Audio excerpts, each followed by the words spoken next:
Hello friends, मी Vishakha global online मराठीमध्ये आपल्या सर्वांचं स्वागत आहे. आजच्या सेशनमध्ये आपल्याला MUHS नाशिक म्हणजे Maharashtra university of health science Nashik इथल्या PhD एंट्रन्स टेस्ट 2022-23 साठी रिसर्च मेथॉडॉलॉजीचा अभ्यास करायचा आहे. संशोधन कार्यप्रणालीचा संपूर्ण अभ्यास करायचा आहे, जो आपल्याला ही एक्झाम टार्गेट करण्यासाठी खूप हेल्पफुल ठरणार आहे. आजचं हे आपलं 12वं लेक्चर आहे. ऑलरेडी 11 लेक्चर्स कंप्लीट झाले आहेत रिसर्च मेथॉडॉलॉजीवरचे. सेशन स्टार्ट करण्यापूर्वी एक इम्पॉर्टंट सूचना किंवा संधी आहे त्या स्टुडंटसाठी जे स्टुडंट्स यावर्षीची PhD एंट्रन्स टेस्ट टार्गेट करत आहेत त्यांच्यासाठी स्पेशल पेपर 1 रिसर्च मेथॉडॉलॉजीवरती कंप्लीट कोर्स घेऊन आलो आहोत. ज्या कोर्समध्ये तुम्हाला मिळणार आहेत full syllabus notes, full syllabus test series, full syllabus video lectures plus 1500 plus MCQ PDF जी रिव्हिजनसाठी तुम्हाला कामाला येणार आहे. असा हा कंप्लीट कोर्स आहे जो तुम्हाला ही PhD एंट्रन्स टेस्टमध्ये सेक्शन ए मध्ये किंवा पेपर 1 मध्ये कंप्लीट म्हणजे मॅक्झिमम मार्क्स मिळवण्यासाठी हेल्प करणार आहे. सो हा कोर्स जॉईन करण्यासाठी फक्त दिलेल्या व्हॉट्सअप नंबरवरती मेसेज करायचा आहे, ज्याची फीस आहे 999 म्हणजे 999 रुपये. तर आजच्या आपण टॉपिकमध्ये आपण बघतो types of research, exploratory, descriptive, analytical, explanatory, experimental, evaluation and impact assessment, interdisciplinary, multidisciplinary, transdisciplinary, basic research, applied research. हे सगळे जे टाईप्स आहेत हे आपण काल कवर करू शकलो नाही म्हणून आपण आज MCQs घेणार आहोत परत एकदा त्याच टॉपिकवरती. आज काही टॉपिक आपण याच्यामध्ये कवर करणार आहोत MCQs थ्रू. आजचा आपला पहिला प्रश्न आहे, basic research is also known as. Basic संशोधनला असेही म्हटले जाते. बेसिक म्हणजे काय तर बेस रिसर्च जो आहे त्याला आपण काय म्हणू शकतो. ऑप्शन्स आहेत अप्लाइड रिसर्च, उपयोजित संशोधन, फंडामेंटल रिसर्च, मूलभूत संशोधन, डिस्क्रिप्टिव्ह रिसर्च, वर्णनात्मक संशोधन, ॲनालिटिकल रिसर्च म्हणजे विश्लेषणात्मक संशोधन. या ऑप्शन्सपैकी करेक्ट ऑप्शन आपलं काय असणार आहे तर बी फंडामेंटल रिसर्च, मूलभूत संशोधन. बेस आणि मूलभूत या दोन गोष्टी सेम आहेत. मग आपल्याला इथे करेक्ट आन्सर जे मिळायला पाहिजे त्यासाठी खूप वेळही नाही लागला पाहिजे आणि कन्फ्युजनही नाही झालं पाहिजे. पण आपल्याला हेही लक्षात असलं पाहिजे की बेसिक रिसर्चला फंडामेंटल रिसर्च म्हणतात, सोबतच त्याला प्युअर रिसर्च असं देखील म्हणतात. तर त्याचं का म्हणतात ते बघूया. फंडामेंटल रिसर्च और अकॅडमिक रिसर्च म्हणजे शैक्षणिक रिसर्च जो आहे तो मूलभूत रिसर्च असतो. एक्सपेरिमेंटल और theoretical works mainly performed to obtain new knowledge on the basics of observable phenomena or facts. Experimental आणि थेरोटिकल जे वर्क्स असतात, काम असतं आपलं, ते मेनली कशासाठी काम करत असतो आपण की नॉलेज घेण्यासाठी, नवीन माहिती मिळवण्यासाठी, किंवा जे काही बेसिक तथ्य आहेत किंवा बेसिक सत्य आहेत ते आपल्याला जाणून घेण्यासाठी किंवा त्याच्याबद्दल नवीन काय फॅक्ट्स आहेत ते जाणून घेण्यासाठी. Without prior consideration that will result in any practical application use. म्हणजे त्याच्यात काहीही आपण असं नाही म्हणू शकत की हां हे नॉलेज याच्यासाठीच उपयोगी. तर ते जेव्हा आपल्याला नॉलेज मिळतं ते यूज करण्यासाठी आपण डायरेक्ट चालू करतो. मग ते फंडामेंटल रिसर्च आहे किंवा प्युअर रिसर्च आहे, बेसिक रिसर्च आहे. Example of basic research in psychology might include. म्हणजे इथे आपल्याला एक उदाहरण दाखवलेलं आहे की सायकोलॉजीमध्ये बेसिक रिसर्च काय असू शकतो. An investigation looking at whether stress level influence how often students engage in academic cheating. म्हणजे शैक्षणिक काळामध्ये काही स्टुडंट्स जे आहेत ते स्ट्रेसनी कसे इन्फ्लुअन्स होतात. अ study looking at how caffeine consumption impact the brain. त्याच्यामध्ये असा अभ्यास केला गेला आहे की कॅफिनचं कन्झम्पशन, कॅफिन घेणं याचा ब्रेनवर काय परिणाम होतो याचा स्टडी करणं म्हणजे एक बेसिक रिसर्च आहे. A study assessing whether men or women are likely to be diagnosed with the depression. म्हणजे याच्यामध्ये डिप्रेशन स्त्रियांमध्ये किती आहे, पुरुषांमध्ये किती आहे हे प्रमाण काढणं किंवा त्याच्यामध्ये शोध घेणं, डायग्नोस करणं, निदान काढणं हे ते बेसिक रिसर्चचा विषय आहे किंवा फंडामेंटलचा रिसर्च आहे. एक्झाम्पल आहे. एक्झाम्पल घेण्याचं रिझन हेच आहे की बेसिक रिसर्च कसा असू शकतो किंवा फंडामेंटल रिसर्च कसा असतो हे आपल्याला कळावं, यासाठी आपण हा एक एक्झाम्पल घेतलेला आहे. नेक्स्ट क्वेश्चन आहे सेकंड नंबरचा. Analytical research is a type of research that. विश्लेषणात्मक संशोधन हा संशोधनाचा प्रकार आहे. कोणत्या संशोधनाचा प्रकार आहे किंवा त्यामध्ये काय साध्य होतं हे आपल्याला सांगायचं आहे, हा प्रश्न आहे आपला.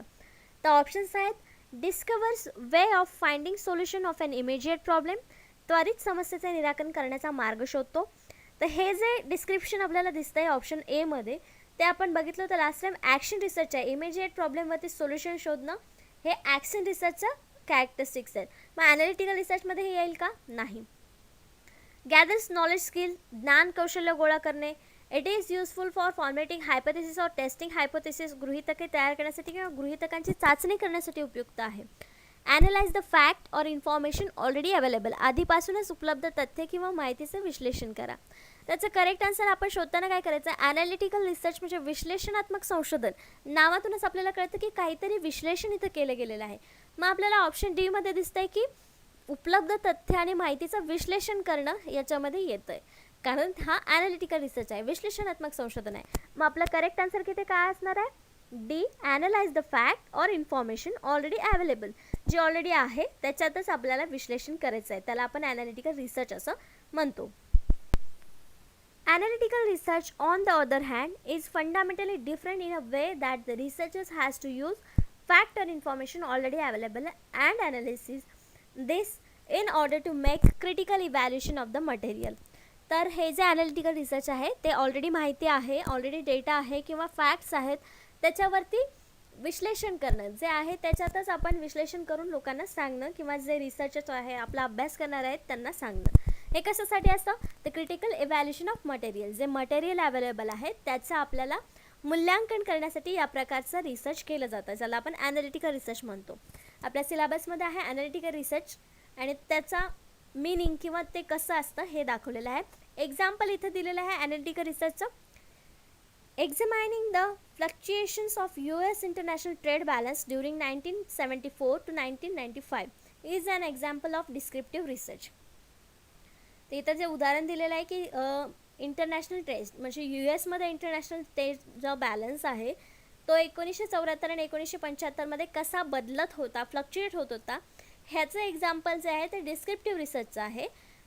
जसं की explaining Y and how US trade balance moves in a particular way over the time, म्हणजे US चा ट्रेड बॅलन्स जो आहे तो एका पर्टिक्युलर वेमध्ये म्हणजे ठराविक मार्गाने व्यवस्थित जात होतो टाईम टू टाईम.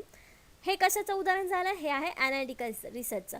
कारण काय फ्लक्च्युएट होता, इंटरनॅशनल ट्रेड बॅलन्स हा फ्लक्च्युएट होत होता, पण तो कसा आणि का होत होता हे ॲनालिटिकलचा विषय झाला. कारण डिस्क्रिप्टिव्ह रिसर्चमध्ये आपल्याला समजलं नाही तो का होत होता, मग त्याचं आपण विश्लेषण केलं की का होतोय असं, तेव्हा तो ॲनालिटिकल रिसर्च तिथे निर्माण झाला किंवा हे एक्झाम्पल आहे ते ॲनालिटिकल रिसर्चचं झालं. अशा प्रकारे बघू शकतो की आपण डिस्क्रिप्टिव्ह रिसर्चमध्ये देखील ॲनालिटिकल रिसर्च तयार होऊ शकतो. हे एक्झाम्पल आहे ॲनालिटिकल रिसर्चचं.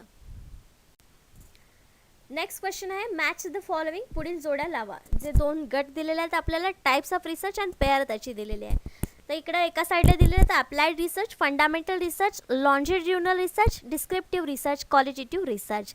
तर आपण हे बऱ्यापैकी सगळेच रिसर्च बघितलेले आहेत, त्याची जोडी आपल्याला लावायची आहे.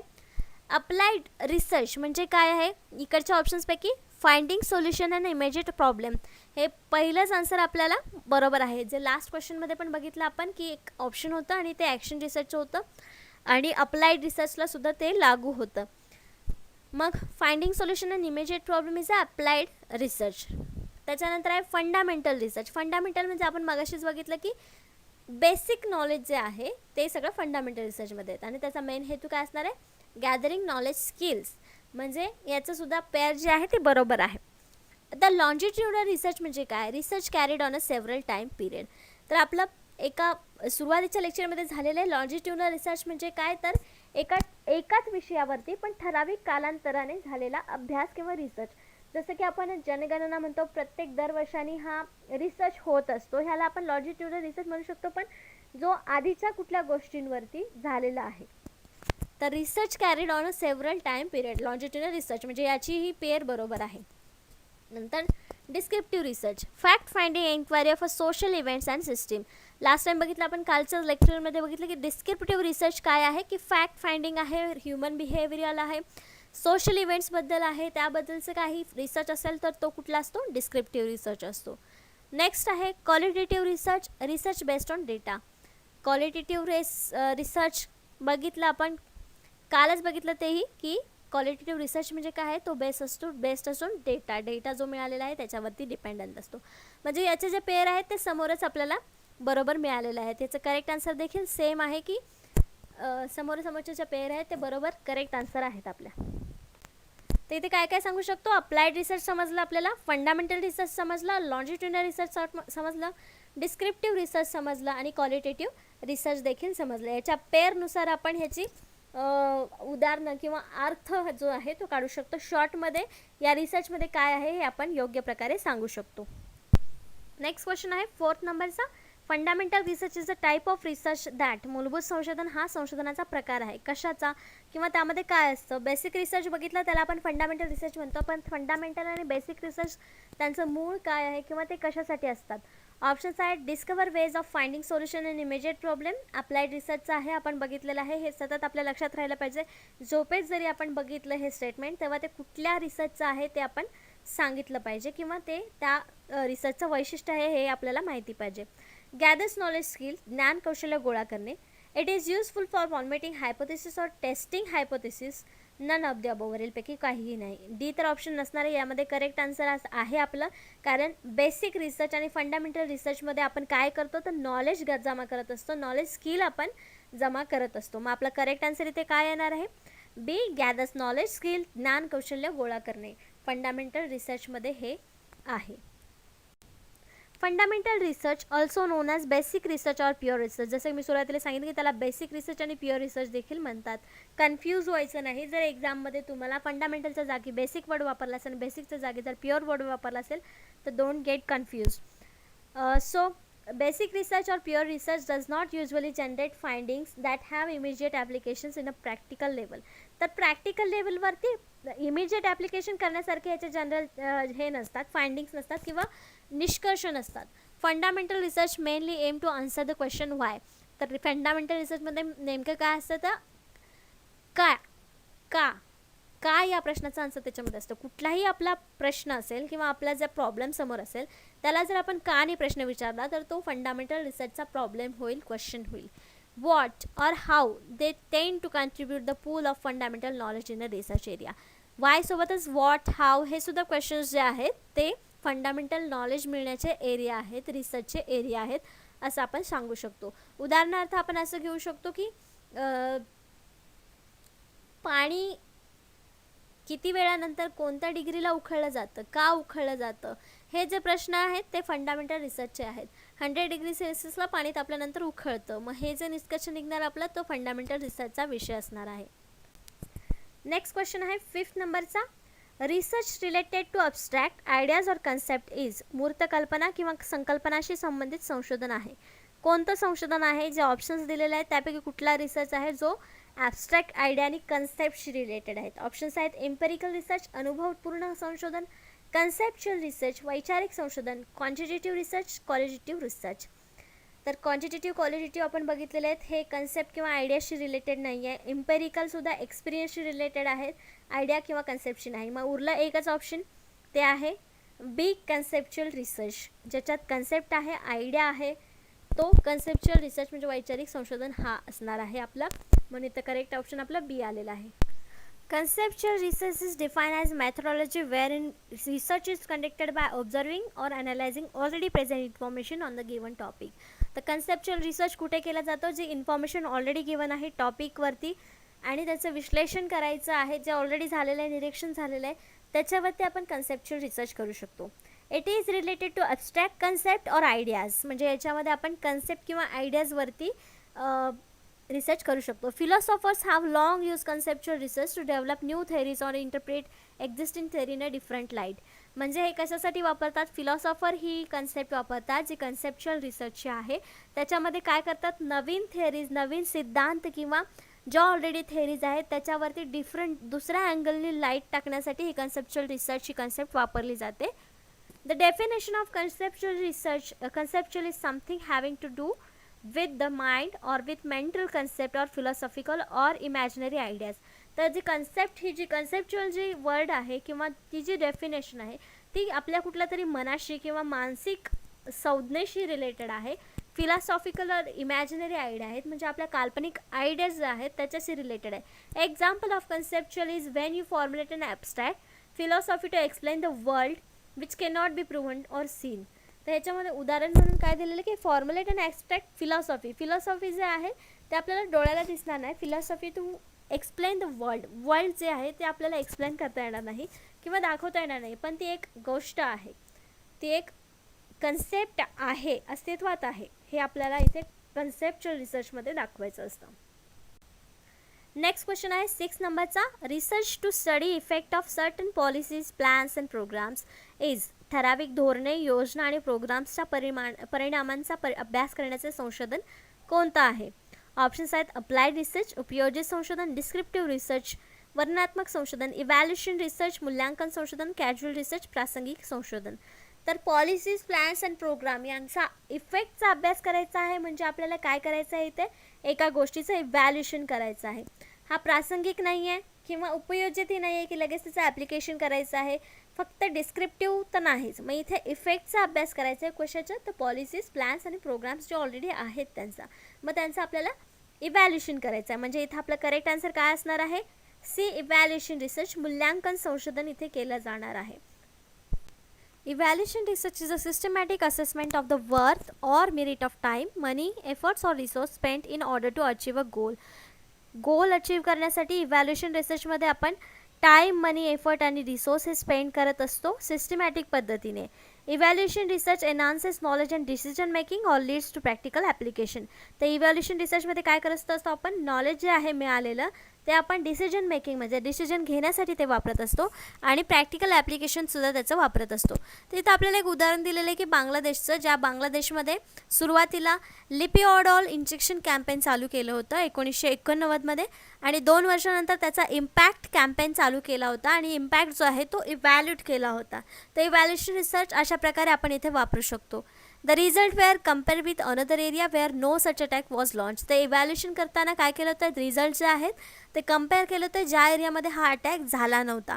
तर अशा प्रकारे आपण इव्हॅल्युएशन रिसर्च कसा यूज करू शकतो किंवा त्याचा वापर कसा होतो किंवा कुठे यूज केला जाऊ शकतो इव्हॅल्युएशन रिसर्च हे आपण सांगू शकतो. नेक्स्ट क्वेश्चन आहे 7th नंबरचा. Study of cause and effect relationship between variables is done by. व्हेरिएबल्समधील कारणाचा आणि परिणामांचा संबंधाचा अभ्यास याद्वारे केला जातो. कोणत्या गोष्टीद्वारे किंवा कुठल्या संशोधनाद्वारे केला जातो हे आपल्याला सांगायचं आहे. ऑप्शन्स आहेत कॅज्युअल रिसर्च, प्रासंगिक संशोधन, एम्पेरिकल रिसर्च, अनुभवजन्य संशोधन, एक्सप्लेनेटरी रिसर्च, स्पष्टीकरणात्मक संशोधन, लॉन्जिट्युनल रिसर्च, रेखांशाचं संशोधन. तर याच्यामध्ये लॉन्जिट्युनल, एक्सप्लेनेटरी किंवा एम्पेरिकल येऊ शकतं का? नाही. कॉज आणि इफेक्ट म्हणजे कारण आणि परिणामांचा अभ्यास करणारा ऑप्शन इथे सांगायचा आहे. एखाद्या वेळेस ऑप्शनमध्ये आपल्याला जर एक्सपेरिमेंटल रिसर्च असलं असतं तर आपण पहिले ते आन्सर दिलं असतं, पण याच्यामध्ये आपल्याला एक्सपेरिमेंटल रिसर्च किंवा एक्सपेरिमेंट रिसर्च असं कुठेही दिलेलं नाही आहे. मग हे जे आहे त्याचं करेक्ट आन्सर ते आहे कॅज्युअल रिसर्च, प्रासंगिक संशोधन. कारण यामध्ये देखील कॉज आणि इफेक्टचा रिलेशनशिपचा अभ्यास केला जातो कॅज्युअल रिसर्चमध्ये. बाकीच्या एम्पेरिकल, एक्सप्लेनेटरी आणि लॉन्जिट्युनलमध्ये याचा अभ्यास केला जात नाही किंवा कॉज अँड इफेक्ट रिलेशनशिपचा अभ्यास फक्त कॅज्युअलमध्ये केला जातो. Casual research is a investigation of cause relationship. Casual रिसर्चमध्ये काय केलं जातं की तपासणी केली जाते की कारण याचे काय आहे. To determine causality, variation in the variables presume to influence the difference in another variables. जे व्हेरिएबल्स आहेत त्याच्यातल्या जे काही कॅज्युअलिटी आहे, व्हेरिएशन्स आहेत ते इन्फ्लुएन्स केल्या जातात त्याच्या डिफरन्सने. Must be detected and then the variations from other variables must be calculated. हे ओळखले जातात, व्हेरिएबल्स वेगळे आहेत आणि त्याच्यानंतर मग ते कॅल्क्युलेट केले जातात कॅज्युअल रिसर्चमध्ये. तर ऑप्शन म्हणजे काय कॅज्युअल रिसर्चचा विषय किंवा सब्जेक्ट किंवा क्वेश्चन काय असू शकतात. एक्झाम्पल आहे will consumer buy my products in a blue package, which of the advertising campaign will be more effective. असे जे क्वेश्चन्स असतात किंवा असे जे रिसर्चचे विषय असतात ते कॅज्युअल रिसर्चचे असतात. कॅज्युअल क्वेश्चन्स आहेत पण ते आपल्याला रिसर्चेस क्वेश्चन्स आहेत असं आपण म्हणू शकतो. म्हणून हा कॅज्युअल रिसर्च काय आहे किंवा त्याचं एक्झाम्पल आपण बघितलं आहे. नेक्स्ट क्वेश्चन आहे 8 नंबरचा. Which of the following in example of interdisciplinary field. आंतरविषयक क्षेत्राचे उदाहरण खालीलपैकी कोणते आहे. तर इंटरडिसिप्लिनरी फील्ड म्हणजे काय आहे की 2 विषय जेव्हा एकत्र येऊन एक रिसर्चसाठी त्याचा उपयोग केला जातो तेव्हा त्याला इंटरडिसिप्लिनरी रिसर्च किंवा फील्ड असं म्हणतो. म्हणजे उदाहरणार्थ उदाहरण असं घेऊ शकतो आपण की इकॉनॉमिक्स आणि कॉमर्स दोन्हीचा एक विषय आहे जो मॅनेजमेंट आहे, दोन्हीकडे त्याचा उपयोग केला जातो. मग मॅनेजमेंट हा जो विषय आहे तो इंटरडिसिप्लिनरी फील्डचा आहे किंवा इंटरडिसिप्लिनरी रिसर्चचा विषय आहे. तर आता उदाहरणं दिलेली आहेत खाली, त्याच्यापैकी इंटरडिसिप्लिनरी फील्ड कोणती आहे ते आपल्याला सांगायचं आहे. ऑप्शन्स आहेत American studies, history, physics, anthropology. तर अँथ्रोपॉलॉजी म्हणजे मानववंशशास्त्राचा अभ्यास केला जातो. फिजिक्स म्हणजे भौतिकशास्त्राचा अभ्यास आहे. जो सायन्सशी निगडीत आहे, आणि हिस्ट्रीमध्ये इतिहासाचं केलं जातं. अमेरिकन स्टडीजमध्ये त्यामध्ये वेगवेगळ्या व्हरायटीज असू शकतात, त्या स्टडीजमध्ये वेगवेगळे विषय असू शकतात. मग आपलं करेक्ट आन्सर देखील इथे काय असणार आहे? ए, अमेरिकन स्टडीज. अमेरिकन अभ्यास जो आहे हा एक्झाम्पल आहे इंटरडिसिप्लिनरी फील्डचा, कारण ह्याच्यामध्ये बरेच व्हरायटी असतात. आपण काय विचार केला किंवा आपण काय सांगितलं की जेव्हा दोन विषय किंवा दोन विषय सब्जेक्ट रिसर्चचे किंवा आपले मेन सोशल सब्जेक्ट जे आहे, सोशल विषय जे आहेत ते एकत्र येऊन जेव्हा रिसर्च केला जातो तेव्हा तो इंटरडिसिप्लिनरी असतो. मग इथे आपल्याला सरळ सरळ अमेरिकन स्टडीज दिलेला आहे, म्हणजे त्याच्यामध्ये वेगवेगळ्या स्टडीज असणार, विषय देखील वेगवेगळे असणार, म्हणून आपलं करेक्ट आन्सर इथं ए आलेला आहे. American studies is an interdisciplinary field that studies American culture and the identities that this culture creates, from examining system of operations, hierarchies and social labels to critique how we think and place media and music. त्याच्यामध्ये जसं आपण म्हटलं की हा interdisciplinary विषयाचा फील्डचा विषय आहे, कारण याच्यामध्ये अमेरिकन कल्चर आहे, आयडेंटिटीज आहेत, क्रिएट्स आहेत की कसं कल्चर तयार झालं, सिस्टीम्स आहेत वेगवेगळ्या, हराची आहेत, सोशल लेबल्स आहेत, क्रिटिक आहेत, प्लेसेस आहेत, मीडिया, म्युझिक, या सगळ्यांचा अभ्यास या अमेरिकन स्टडीमध्ये केला जातो, म्हणून हा इंटरडिसिप्लिनरी फील्डचा विषय आहे. The interdisciplinary research is a mode of research by teams or the individuals that integrate information, data, techniques, tool, perspective, concept or the theories from two or more disciplines. जसं की मी सांगितलं, इंटरडिसिप्लिनरी रिसर्च काय आहे? मोड आहे रिसर्चचा, ज्याच्यामध्ये teams किंवा individual म्हणजे व्यक्तिगत व्यक्तीसुद्धा माहिती, डेटा, तंत्र, टूल, पर्स्पेक्टिव्ह, कन्सेप्ट या सगळ्याचा वापर करून हे करू शकतात, पण दोन किंवा त्यापेक्षा अधिक disciplines or bodies of specialised knowledge to advance. Fundamental understanding or to solve problems whose solution are beyond the, म्हणजे जे सोल्युशन्स किंवा फंडामेंटल अंडरस्टँडिंग, मूलभूत समज जे आहेत किंवा प्रॉब्लेम्स जे आहेत ते सोडवण्यासाठी या प्रकारचा फील्ड रिसर्च किंवा या प्रकारचा रिसर्च केलं जातं, म्हणजे त्याच्यावरती उपाय शोधण्यासाठी किंवा रिसर्चमध्ये त्यावरती स्कीम्स काढण्यासाठी हे प्रकारचे रिसर्च केले जातात, इंटरडिसिप्लिनरी रिसर्च. नेक्स्ट आहे 9th नंबरचा question. Operations research approach is dash dash. Operation रिसर्चचा दृष्टिकोन डॅश डॅश आहे. कोणता आहे? तर ऑप्शन्स आहेत multidisciplinary, scientific, intuitive, collect essential data, आवश्यक डेटा गोळा करा. त्याचा दृष्टिकोन जो आहे याचा करेक्ट आन्सर आहे ए, मल्टीडिसिप्लिनरी, बहुशिस्तीचा. याचं एक्सप्लेनेशन आपण बघूयात. Operation research is an analytical method of problem solving and decision making. जर ऑपरेशन रिसर्च काय आहे सुरुवातीला कळायला पाहिजे आपल्याला. ती एक ॲनालिटिकल मेथड आहे, विश्लेषणात्मक मेथड आहे प्रॉब्लेम सॉल्व्ह करण्याची आणि डिसिजन घेण्यासाठी, डिसिजन मेकिंगसाठीची. That is useful in management of organisation. एखाद्या ऑर्गनायझेशन संस्थेमध्ये मॅनेजमेंटसाठीही युजफुल ठरते. In operation research problems are broken down into basic components and solve in defined steps by mathematical analysis. तर जे काय मोठमोठ्या ह्याच्यामध्ये ऑर्गनायझेशनमध्ये हे प्रॉब्लेम्स जे आहेत ते छोट्या छोट्या बेसिक कंपोनंट्समध्ये तुकडे केले जातात आणि त्यावरती मग डिफाईन करून त्याचं व्यवस्थित मूळ शोधून स्टेप बाय स्टेप मॅथमॅटिकल विश्लेषण त्याचं केलं जातं आणि त्यावर मग डिसिजन घेतला जातो. हे अशा प्रकारे ऑपरेशन रिसर्च केला जातो. For instance, each car has distance from potential customers. तर उदाहरण काय दिलेलं आहे की प्रत्येक कारला एक डिस्टन्स असतं पोटेन्शियल कस्टमरसाठी. Driver can drive only for so many hours a day. जे ड्रायव्हर्स जे आहेत ते कितीही वेळ कार चालू शकतात, दिवसातले कितीही तास ते गाडी चालू शकतात. Each road has a speed limit, each car has a maximum number of passenger it can take. म्हणजे प्रत्येक रोडला सुद्धा लिमिट आहे स्पीडची आणि नंबर पॅसेंजरची पण लिमिट आहे प्रत्येक कारला. This is the most common example of operation research. याच्यामध्ये आपल्याला सांगितलेलं आहे कार आहे, कारचं प्रत्येक कस्टमरसाठी वेगळं म्हणजे पोटेन्शियल असतं. ड्रायव्हर कितीही वेळ गाडी चालू शकतो पण प्रत्येक गाडीची लिमिट आहे. तसंच हे ऑपरेशनल रिसर्च आहे असं आपण एक्झाम्पल हे सांगू शकतो. कॉमन रिझल्ट एक्झाम्पल देऊ शकतो ऑपरेशन रिसर्चचं हे. तर मल्टीडिसिप्लिनरी अप्रोच आहे हा, पण तो काय आहे? Multidisciplinary approach means that knowledge of several disciplines are used in a given problem. जो प्रॉब्लेम आपल्याला मिळालेला आहे, दिलेला आहे, त्याच्यामध्ये खूप सारे डिसिप्लिन्स वापरले जातात. इंटरडिसिप्लिनरीमध्ये 2 किंवा त्याच्यापेक्षा अधिक असतात आणि ह्याच्यामध्ये तर सेव्हरल डिसिप्लिन्स इथे यूज केलेले असतात. And are supplementary to one another, त्यामध्ये एकमेकांना ते सप्लिमेंटरी असतात, म्हणजे ह्याला ते आवश्यक असतं त्याला ते आवश्यक असतं, म्हणून असे भरपूर सारे डिसिप्लिन्स त्याच्यामध्ये आपण यूज केलेले असतात.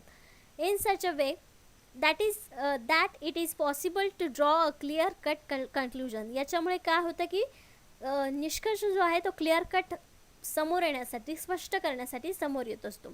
Free from being branded as a isolated और पार्शल वन. तर ह्याच्यामध्ये एवढं सगळं आपण डिसिप्लिन्स यूज करणार आहेत म्हटल्यावरती याच्यामध्ये बायस होणं शक्य नाही, पार्शल होणं शक्य नाही, आयसोलेट होणं शक्य नाही. म्हणजे या सगळ्यांचं मिळून आपल्याला एक चांगला निष्कर्ष, चांगला रिझल्ट आपल्याला समोर येतो मल्टीडिसिप्लिनरी ॲप्रोचमध्ये, मल्टीडिसिप्लिनरी रिसर्चमध्ये. नेक्स्ट क्वेश्चन आहे 10th नंबरचा. A style of research that draws from 2 or more academic disciplines is known as what? 2 किंवा अधिक शैक्षणिक शाखांमधून मिळणाऱ्या संशोधनाची शैली कशासाठी ओळखली जाते? एक प्रश्न गेला आपला, ज्याच्यामध्ये आपण बघितलं होतं की दिलेल्या उदाहरणांपैकी इंटरडिसिप्लिनरी फील्ड कुठली आहे. तर त्याचं करेक्ट आन्सर किंवा एक्सप्लेनेशन आपण असं बघितलं होतं की अमेरिकन स्टडीजमध्ये भरपूर सारे म्हणजे स्टडीज त्याच्यामध्ये केल्या जातात आणि ते इंटरडिसिप्लिनरी फील्डचं एक उदाहरण आहे. तर याच्यामध्ये देखील आपल्याला सांगायचं की एक स्टाईल आहे रिसर्चची ज्याच्यामध्ये 2 किंवा त्यापेक्षा अधिक अकॅडमिक डिसिप्लिन्सचा यूज केलेला आहे. तर ऑप्शन्स आहेत ट्रान्सडिसिप्लिनरी रिसर्च, लिप्यांतर संशोधन, इंटरडिसिप्लिनरी रिसर्च, अंतविषय संशोधन, cross disciplinary research. None of the answers is correct. कोणतंही उत्तर बरोबर नाही.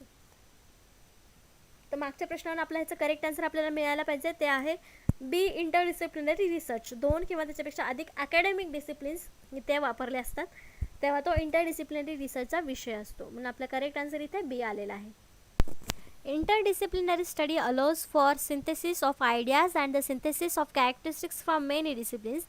At the same time, it addresses students' individual difference and helps to develop important transferable skills. तर आंतरविषयामध्ये काय आहे, या अभ्यासामुळे विचारांचं विश्लेषण आणि बऱ्याच विषयांमधील वैशिष्ट्यांचं संश्लेषण करण्यास अनुमती मिळते, म्हणजे त्याच्यामध्ये आपल्याला जागा मिळते हे सगळं करण्यासाठी. त्याचवेळी विद्यार्थ्यांमध्ये वैयक्तिक मतभेदांवर लक्ष देता येतं आणि महत्त्वपूर्ण हस्तांतरणीय कौशल्य विकसित करण्यास मदत होते. म्हणजेच आपली जे ट्रान्सफरेबल स्किल्स आहेत ते शिकण्यासाठी इथे आपल्याला मदत मिळते. जर एखादा व्यक्ती एका फील्डमधून असेल आणि दुसरा व्यक्ती जर दुसऱ्याच फील्डमधून असेल तर त्या दोघांनाही दोन्ही फील्डचं नॉलेज तिथे मिळणार आहे. Interdisciplinary program draws from 2 or more academic disciplines that works together to create powerful learning experience and emphasize integrative learning, critical thinking and creative problem solving. ते इंटरडिसिप्लिनरी प्रोग्राम्स कशासाठी असतात, 2 किंवा त्यापेक्षा अकॅडमिक डिसिप्लिन्स म्हणजे शैक्षणिक विषय जे आहेत त्यांना एकत्रित काम करून त्याच्यामधून आपल्याला पॉवरफुल लर्निंग एक्सपिरियन्स म्हणजे अनुभव आणि एकत्रित लर्निंग मिळते. क्रिटिकल थिंकिंग आपल्याला चांगली वाढते. क्रिएटिव्ह प्रॉब्लेम सॉल्विंग आपल्याला इथे करता येते इंटरडिसिप्लिनरी प्रोग्राम्समुळे, इंटरडिसिप्लिनरी रिसर्चमुळे, त्या फील्डमुळे आणि त्या अभ्यास करणाऱ्या स्टुडंटला त्याचा नक्कीच फायदा होत असतो. तर अशा प्रकारे याचे आपले 10 क्वेश्चन्स, 10 कन्सेप्ट इथे संपलेले आहेत. नेक्स्ट लेक्चरमध्ये आपण नेक्स्ट टॉपिकवरचे 10 कन्सेप्ट आणि 10 क्वेश्चन्स बघणार आहोत. आजच्या लेक्चरसाठी धन्यवाद.